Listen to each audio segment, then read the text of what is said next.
Welcome. I'm Lee Cowan, and this is Here Comes the Sun, a closer look at some of the people, places, and things we bring you every weekend on Sunday morning. For musical superstar Usher, headlining the Super Bowl 58 halftime show is a dream come true, but surprising his kids with the news he'd been hiding for months, he told our Tracy Smith that made it even sweeter. My kids were like, "Dad, you should play the Super Bowl." I'm like, "Oh, really? That's a good idea. Might want to pray about that." You should pray about that, man. If you feel like I really deserve it, man, let's just say a prayer together. So I'm like, but it was the sweetest treat, right, to know. It was like Christmas. Later in the show, Usher on Las Vegas's impact on his career.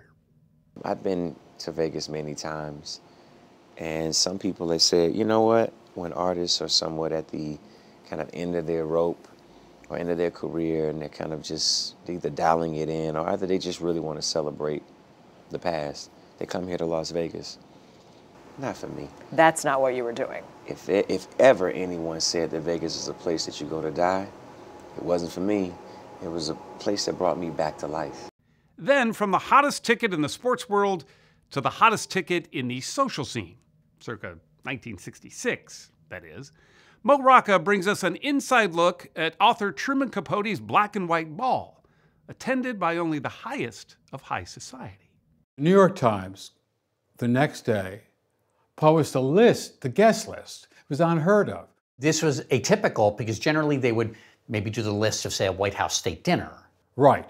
Were people lobbying him? It didn't work. He just loved turning people down. Among the invited, Frank Sinatra and his then-wife Mia Farrow, Andy Warhol, Norman Mailer, Henry Fonda. That's all coming up right here on Here Comes the Sun. Las Vegas, host city for Super Bowl 58, is also home turf for Usher. Dubbed the new King of Vegas by GQ magazine for his wildly successful residency, taking center stage at the Super Bowl halftime show just might be his biggest achievement yet. Here's Tracy Smith. Look at that view. Yeah, it's nice. You might say that Usher has the world at his feet these days. From his home near Las Vegas, he can see the site of the Super Bowl, and a moment he's dreamed of for most of his professional life. Super Bowl. Yep. Have you, over the years, looked at that and said, I want to be there? You know, everybody says they want to win a Grammy or they want to win an Oscar or a Tony or an Emmy. The Super Bowl is something that everybody wants to play, you know? And here it is. It happened. And it only took 30 years. In case he's not on your personal playlist, Usher is a global superstar who's won 8 Grammys, sold many millions of records, and created what is essentially the romantic soundtrack of a generation. And for the past year or so, he's been the hottest ticket in Las Vegas, with a residency that surpassed all expectations, on stage and on wheels. For Usher, it's all about putting in the work. Even after his show opened, he'd still practice hard instead of just skating his way through it all. I don't sleep that much. How many hours a night would you say? On average, I say maybe 4. Oh my goodness. Yeah, it's pretty bad, yeah. But it's good. You know, my creativity just doesn't allow me to really stop. You know, it's just like always going. Always going. Yeah.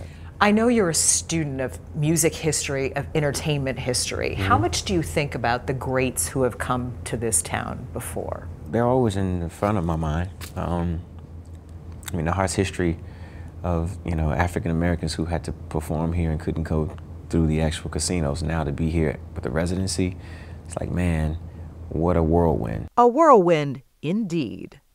Born in 1978 and raised in Chattanooga, then Atlanta, Usher Raymond IV started singing where so many greats got their start, the church choir.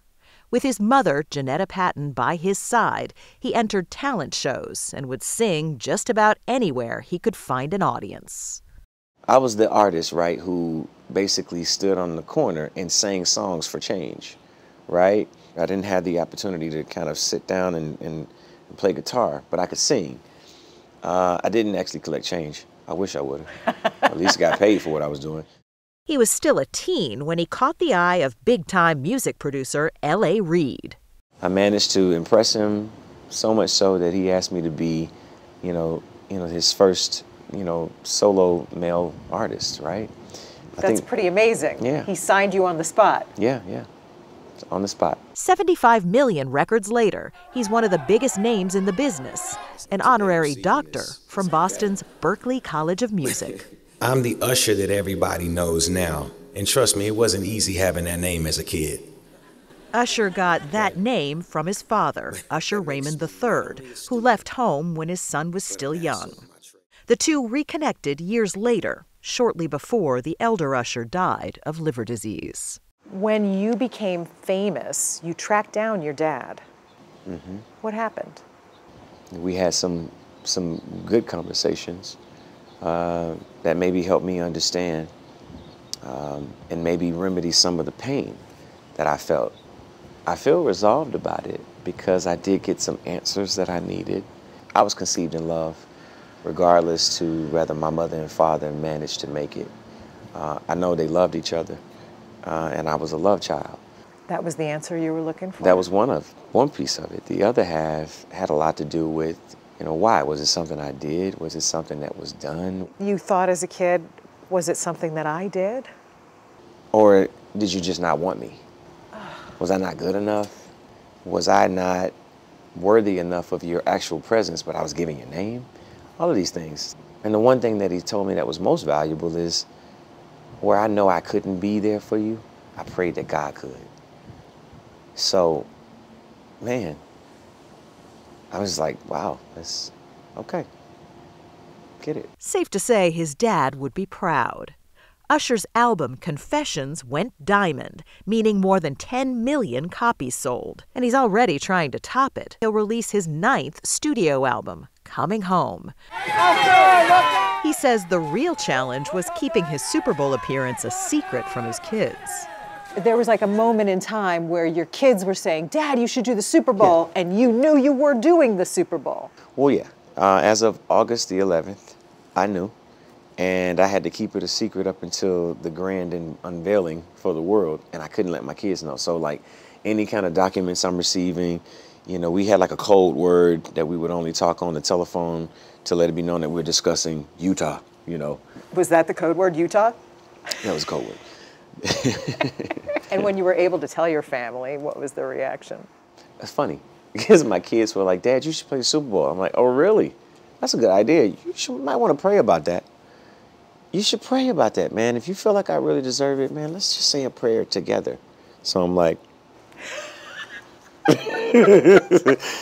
but it was the sweetest treat, right? To know. It was like Christmas. You know what I'm saying? Your kids, you don't get a chance to surprise your kids that often anymore. It's like there's no fantasy moments. But their prayers were answered. Their prayers were answered. Yeah. A few of his prayers will be answered, too. Usher actually dropped into the big show in 2011 with the Black Eyed Peas, but being the headliner himself is a pretty big leap. Usher says he hasn't settled on what comes next. He's testing the waters of a few different options. Oh, yeah, it's good warm. Is it warm? It's super hot. Ooh, oh my gosh, that's nice. He says his family always comes first, but right now there's another all-consuming thought. He's got a show to do. I think I have done the job of 40 men. I have got to figure out how to get some rest after the Super Bowl. You're saying that, but you're actually not going to. I'll manage to get some sleep. Now, I got to talk to you about future tour. I got to talk to you about future residency and other things like that. It's like, I'll consider all of that after the Super Bowl. I told you, I don't really choose to celebrate that much because I'm always on to the next, right? Well, this moment I'm going to celebrate. This moment I'll be celebrating for the last 30 years of hard work that I put in and the time that I know I'm going to put in specifically for this performance. But I'm going to celebrate. I'm going to relax and I'm going to enjoy it. Up next, an exclusive excerpt from Tracy Smith's chat with Usher, something you can only see right here on Here Comes the Sun. Stay with us. I've realized that I'm going to do this as long as I can. As promised, here's more of Tracy Smith and Usher. You realized I need some sort of creative inspiration, and you came to Vegas. Yeah, I think Vegas presented a challenge because I really had to find the true source. I remember as a kid saying to myself, if I find something that I'm willing to do and not be paid for it, but purely go there out of passion, then I've found something that is worth my time, worth the investment, and hopefully will yield a reward in time. So did you find that thing when you came here that was maybe missing? I was reminded of that thing that was missing when I came back here. I've been to Vegas many times, and some people have said, you know what, when artists are somewhat at the kind of end of their rope or end of their career and they're kind of just either dialing it in or either they just really want to celebrate the past, they come here to Las Vegas. Not for me. That's not what you were doing. If ever anyone said that Vegas is a place that you go to die, it wasn't for me. It was a place that brought me back to life. Aside from kind of reinvigorating you musically, creatively, being here in Vegas, you also got this benefit of having a gig where you could come home and be a dad. What's that been like? Well, residency offers the ability to do your job Wednesday, Friday, Saturday, and you got Monday, Tuesday, Thursday, Sunday in order to really connect. Rather it's with your kids, or rather it's to be able to enjoy life and the fruits of your labor, I love being able to be here with my kids. It's just an improvement of life to be able to be the father that I am to my kids, be able to share those incredible moments with them, be able to help them find their way, be able to be a family. Has this residency been a surprise to you? I mean, you thought initially you were going to do so many shows, and then after that you thought you were going to do so many shows, and then it just got extended. Was the success of this surprising to you? To be honest, I was in the middle of making an album, and I made a very bold choice. A choice that I've, been very happy to have reaped some benefit of this independence, right? I became an independent artist. Well, I decided that I wanted to be an executive of my own and start my own label. Mega is the name of my label. I am the first artist from our label. Mega is a new conversation. It's a coming home for me. I've been around the world. I've had incredible experiences, and of which I put them in these songs. So I came to Las Vegas and I celebrated, the catalog. I celebrated the catalog that I had built over 30 years, and it really gave me an opportunity to reflect and just make certain that not only that the love was there, but that I still loved it. And I do. I love it.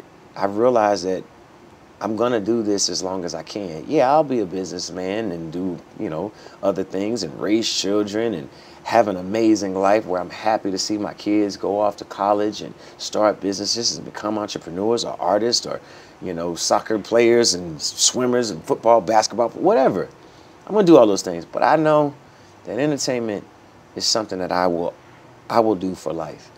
It is something it is a part of my fabric. I feel like I came to this planet to do something incredible through entertainment. And maybe I've done it, or maybe I'm doing it. I don't know. Or maybe there's more yet to come. Maybe there's more to come. Yeah, maybe there's more to come. Up next, High Society in black and white. Welcome back. Eccentric literary figure Truman Capote was known for his lavish lifestyle, friendships with socialites, and throwing glitzy parties. But his 1966 black and white ball just might have been the party of the century. Rocca looks back at an event of such significance that CBS News even sent a reporter to cover it. Good heavens, here comes John Kenneth Galbraith. The Maharani of Baroda is here, and the Baroness de Rothschild and Mrs. Lowell Guinness. In November 1966, a parade of bold-faced names, dressed in their finest, peacocked their way into New York's Plaza Hotel as CBS News correspondent Charles Kuralt, in his classic reporter's trench coat, set the scene. And if those names don't mean anything to you, presumably you are not in the other half, and you will be interested in this little report on how the other half lives. There was a reason a news network was covering this party. Author Truman Capote had invited 540 of his very closest friends. Just an endless list. Author Lawrence Leamer has written about Capote's extraordinary life, including his black and white ball. The New York Times, the next day, published a list, the guest list. It was unheard of. This was atypical because generally they would maybe do the list of, say, a White House state dinner. Right. Were people lobbying him?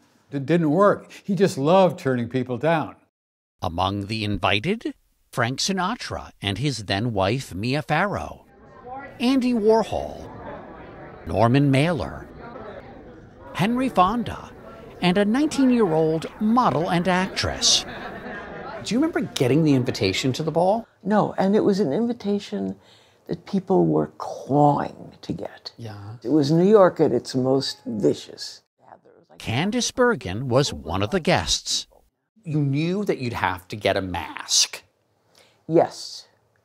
Halston stepped in. That would be Halston, the designer of First Lady Jacqueline Kennedy's pillbox hat. He had designed a white mink bunny mask for Marisa Berenson. Berenson, who became one of the highest-paid fashion models in the world. She was also at the party. And she found something better. So Halston needed a person, and it was like, okay, you wear it, whoever you are. So I wore it. As an author, Truman Capote is remembered for Breakfast at Tiffany's and the groundbreaking book In Cold Blood. As a personality, Capote captivated and mystified audiences in TV interviews. He also played a character not unlike himself in 1976's Murder by Death. The victim is here at this very table at this very moment. For Capote, the masked black and white ball was something of a social experiment. In a masked ball, you see, for the first hours of it, before the unmasking, anybody can dance with anybody they want to or talk to anybody they want to. It's a completely free thing. And by the time the unmasking come, you made a lot of new friends. And that was the point. The ball has been recreated in an episode of the new FX series Feud, Capote versus the Swans. The Swans were the wealthy socialite wives who confided in Capote. He would eventually betray them by revealing their secrets in writing.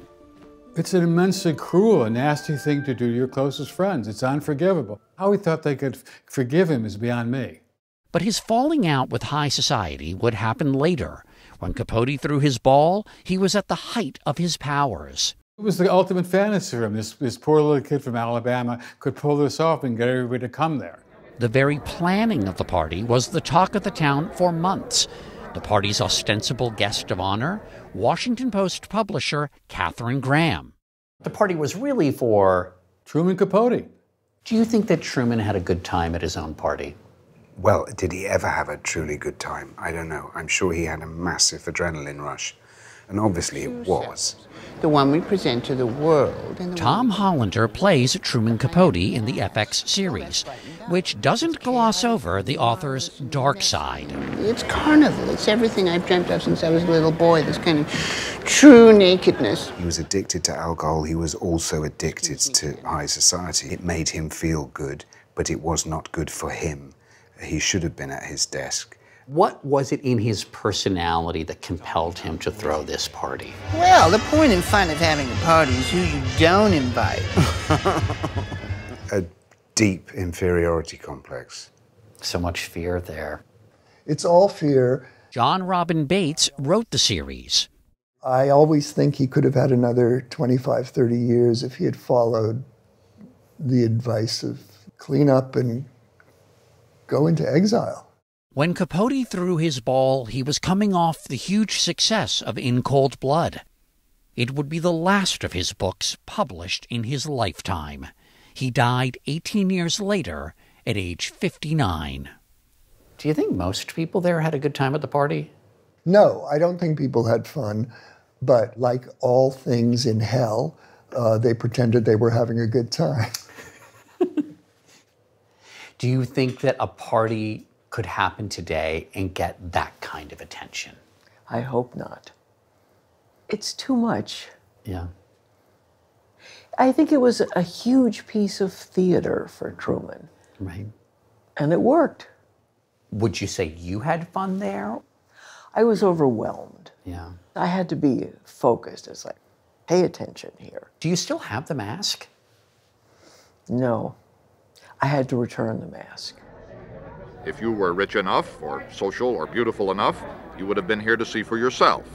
And as somebody said, unkindly, if we were rich enough, or social or beautiful enough, we wouldn't be standing out here in the halls. Charles Kuralt, CBS News, New York. Okay. I'm Lee Cowan. Thanks for joining us. We'll see you right back here next time on Here Comes the Sun.